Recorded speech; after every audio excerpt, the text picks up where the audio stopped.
पुरानी हवेली का राज। 400-500 सालों की बात है। राजगढ़ नाम का एक गांव हुआ करता था। उसी गांव से करीब 2 मील दूर एक राजा की हवेली थी। हवेली में राजा और रानी सिर्फ 2 लोग ही रहते थे। इनका वारिस कोई नहीं था। इसी चिंता में राजा और रानी हमेशा सोचते रहते थे।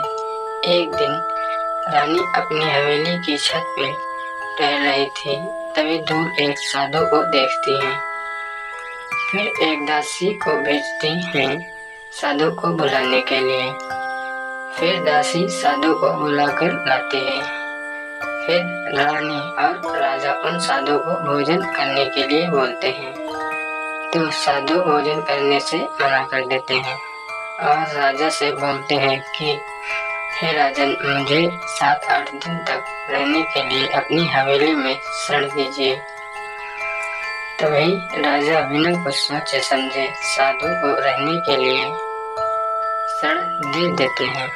अब ऐसे ही 5-6 दिन बीत गए तो राजा फिर साधु से मिलने गए। तो जब राजा वहां पहुंचे तो कुछ ऐसा नजारा देखा कि राजा जोर जोर से चिल्लाने लगे।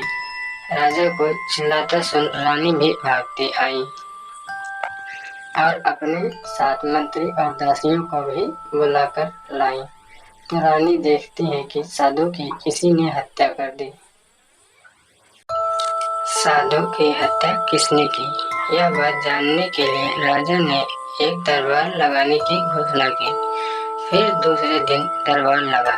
दरबार से सभी मंत्री और दासियों को बुलाया गया, लेकिन उस दिन एक दासी नहीं आई थी। फिर सभी से पूछा गया कि साधु की हत्या किसने की है और हत्या करते हुए किसने देखा। तो सारी दासियां बोली, महाराज हमने नहीं देखा। और सारे मंत्री बोले, महाराज जिस दिन हत्या हुई उस दिन हम लोग महारानी जी के कहने पर घोड़े लेकर अपने राज्य को देखने गए थे। फिर 4-5 घंटों के बाद दरबार की बैठक बंद हुई। बैठक खत्म होने के बाद राजा अपने कमरे में गए और रानी से बातें करने लगे। और बात करते करते राजा के मन में विचार आया कि क्यों न साधु के कमरे में जाकर देखें, शायद कोई ऐसी वस्तु मिल जाए जिससे पता चल सके साधु की हत्या किसने की।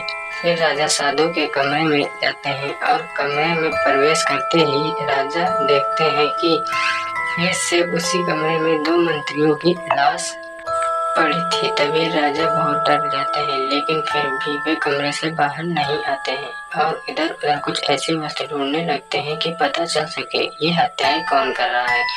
फिर राजा को एक सोने का कंगन मिला और वो कंगन वही था जो राजा ने अपनी रानी को जन्मदिन पर तोहफा दिया था। फिर राजा चिंता करते हुए अपने कमरे में आते हैं और रानी से बोलते हैं, हे भाग्यवान, क्या कसूर था साधु और दोनों मंत्रियों का कि तुमने उन 3 लोगों की हत्या कर दी।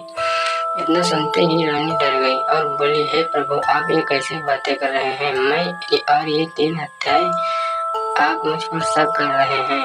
तो राजा बोले, मैं आप पर शक नहीं कर रहा हूँ। उसी कमरे में हमें आपका एक आभूषण मिला है।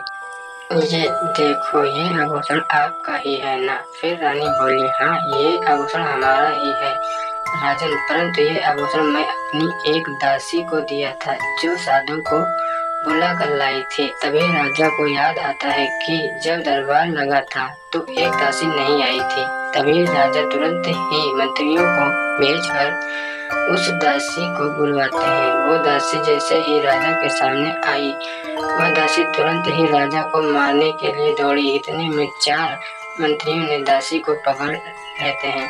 इतने में राजा समझ गए कि यह कोई दासी नहीं, यह एक डायन है। फिर राजा ने 3 तांत्रिकों को बुलवाने का आदेश देते हैं। तांत्रिकों को बुलवाया गया। तांत्रिकों को सारी दास्तान सुनाई गई। तभी तांत्रिकों ने अपनी तंत्र विद्या से बांध देते हैं।